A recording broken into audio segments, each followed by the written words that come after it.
I'd like to thank you for leaving crazy person out of the description. So I thought, I was trying to think, what is the most useful thing that I could, what could I say that could actually be helpful or useful to you in the future?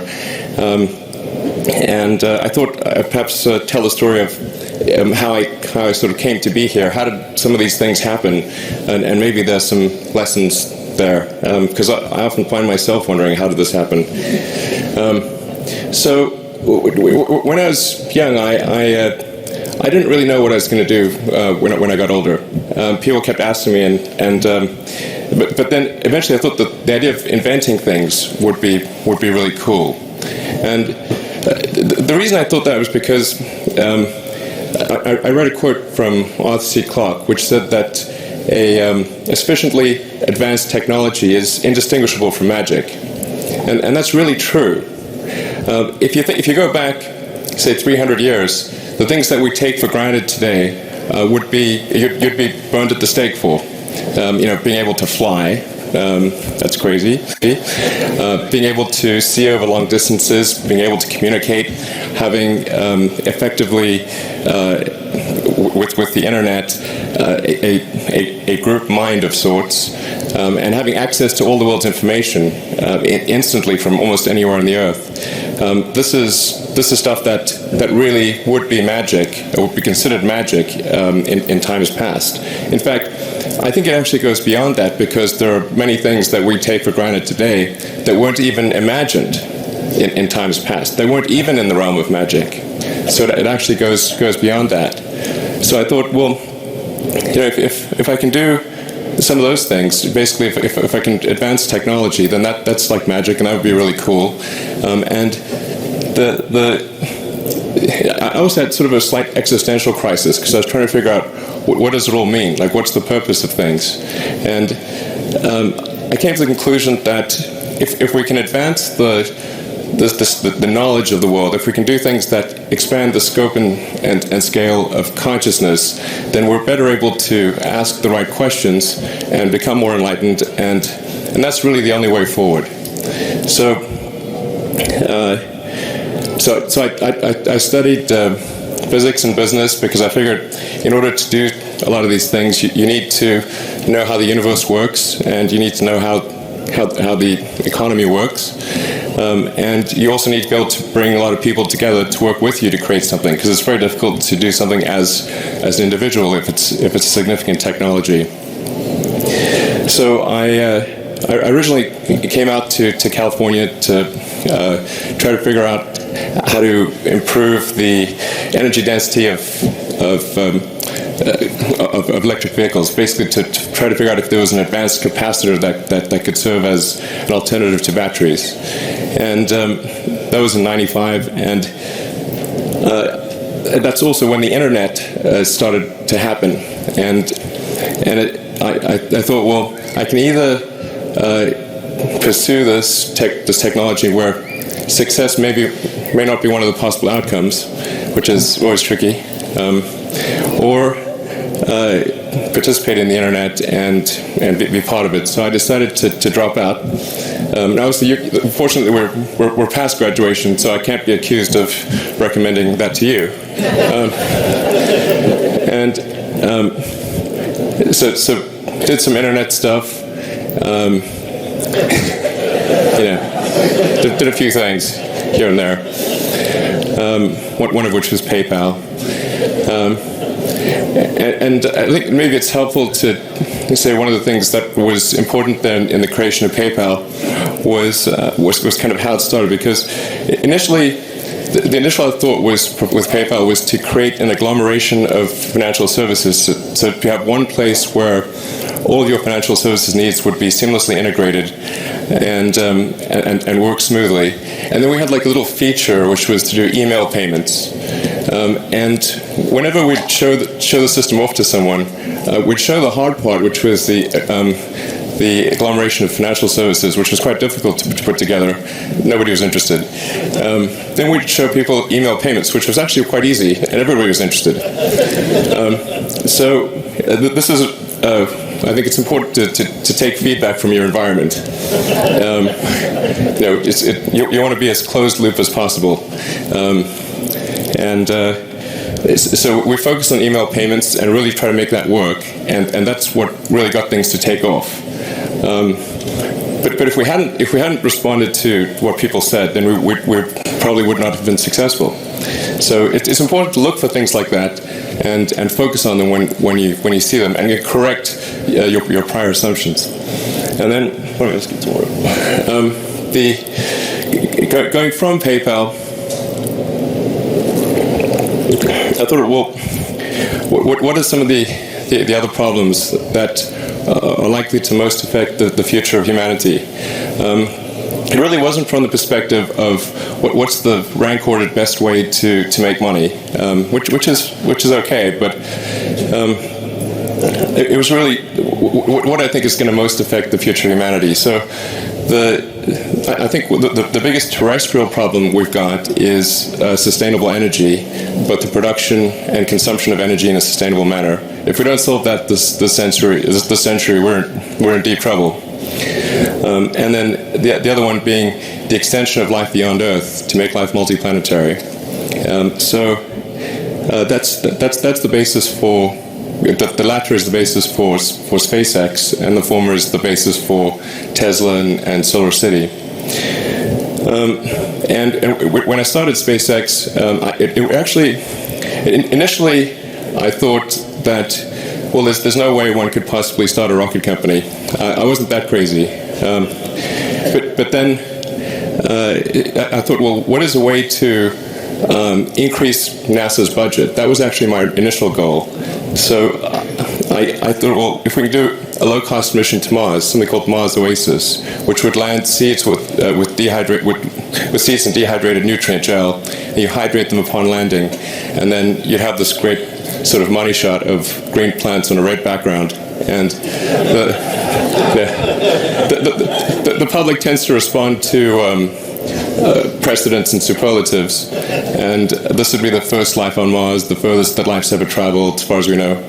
And I thought, well, that would get people really excited, and therefore increase NASA's budget. So obviously, the financial outcome from such a mission would probably be zero. So anything better than that was on the upside. So I actually went to Russia 3 times to look at buying a refurbished ICBM. Because that was the best deal.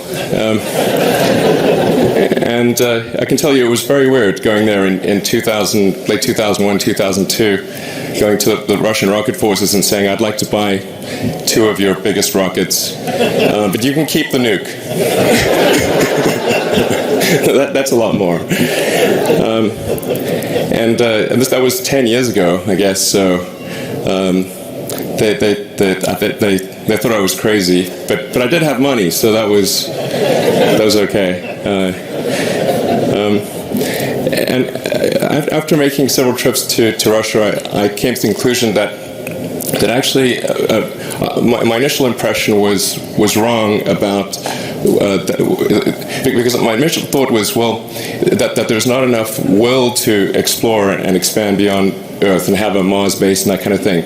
But I came to the conclusion that was wrong. In fact, there's plenty of will, particularly in the United States, because the United States is a nation of explorers, of people who came here from other parts of the world. I think the United States is really a distillation of the spirit of human exploration. So, but if people think it's impossible, then, or it's going to completely break the federal budget, then they're not going to do it.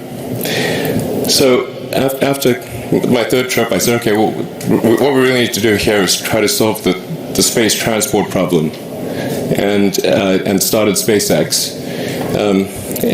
This was against the advice of pretty much everyone I talked to. One friend made me sit down and watch a bunch of videos of rockets blowing up. Let me tell you, he wasn't far wrong. It was tough going there in the beginning because I'd never built anything physical. I mean, I'd built like little model rockets as a kid and that kind of thing, but I never had a company that built anything physical. So I had to kind of figure out how to do all these things and bring together the right team of people, and so we did all that and then failed 3 times. It was tough going. Because the thing about a rocket is that the passing grade is 100%, and you don't get to actually test the rocket in the real environment that it's going to be in. So I think the best analogy for rocket engineering is like if you want to create a really complicated bit of software, you can't run the software as an integrated whole, and you can't run it on the computer it's intended to run on. But the first time you put it all together and run it on that computer, it must run with no bugs. That's basically the essence of it. So we missed the mark there. The first launch, I was picking up bits of rocket near the launch site. It was a bit sad. But we learned with each successive flight, and were able to, eventually with the 4th flight in 2008, reach orbit. And that was also with the last bit of money that we had. So thank goodness that happened. I think the saying is 4th time's the charm. So we got the Falcon 1 to orbit, and then began to scale that up to the Falcon 9, which is about an order of magnitude more thrust. It's around 1 million pounds of thrust, and we managed to get that to orbit, and then developed a Dragon spacecraft, which recently was able to dock and return to Earth from the space station. That was thanks. That was a white-knuckled event. It's a huge relief. I still can't quite believe it actually happened. But there's a lot more that must happen beyond this in order for humanity to become a spacefaring civilization, ultimately a multi-planet species. And that's something I think it's vitally important, and I hope that some of you will participate in that, either at SpaceX or at other companies, because it's just really one of the most important things for the preservation and extension of consciousness. I mean, it's worth noting, as I'm sure people are aware, the Earth has been around for 4 billion years, and civilization, at least in terms of having writing, has been around for 10,000 years, and that's being generous. It's really somewhat of a tenuous existence that civilization and consciousness, as we know it, has been on Earth. And I think I'm actually fairly optimistic about the future of Earth. So I don't want to sort of people to have the wrong impression that I think we're all about to die. I think things will most likely be okay for a long time on Earth, but not for sure, but most likely. But even if it's sort of 99% likely, a 1% chance is still worth spending a fair bit of effort to ensure that we've backed up the biosphere, planetary redundancy, if you will. So I think it's really quite important. And in order to do that, there's a breakthrough that needs to occur, which is to create a rapidly and completely reusable transport system to Mars. Which is one of those things that's right on the borderline of impossible, but that's sort of the thing that we're going to try to achieve there with SpaceX, and then on the Tesla front, the goal with Tesla was really to try to show that what electric cars can do, because people had the wrong impression. We had to change people's perception of an electric vehicle, because they used to think of it as something that was slow and ugly and had low range, kind of like a golf cart. So that's why we created the Tesla Roadster, to show that you can be fast, attractive, and long range. And it's amazing how, even though you can show that something works on paper, and the calculations are very clear, until you actually have the physical object and they can drive it, it doesn't really sink in for people. And so that I think is something worth noting. If you're going to create a company, the first thing you should try to do is create a working prototype. Everything looks great on PowerPoint. you can make anything work on PowerPoint. But if you have an actual demonstration article, even if it's in primitive form, that's much more effective for convincing people. So we made the Tesla Roadster, and now we're coming out soon with the Model S, which is a four-door sedan. Because after we made the Tesla Roadster, people said, "Oh, sure. We always knew you could make a car like that. It's an expensive car, and it's low volume, and it's small, and all that. But you couldn't make a real car." Like, okay, fine, we're going to make that too. So that's coming out soon, So that's the I think the where things are, and hopefully that there are some lessons to be drawn there. But I think the overarching point I want to make is that you guys are the magicians of the 21st century. Don't let anything hold you back. Imagination is the limit, and go out there and create some magic. Thank you.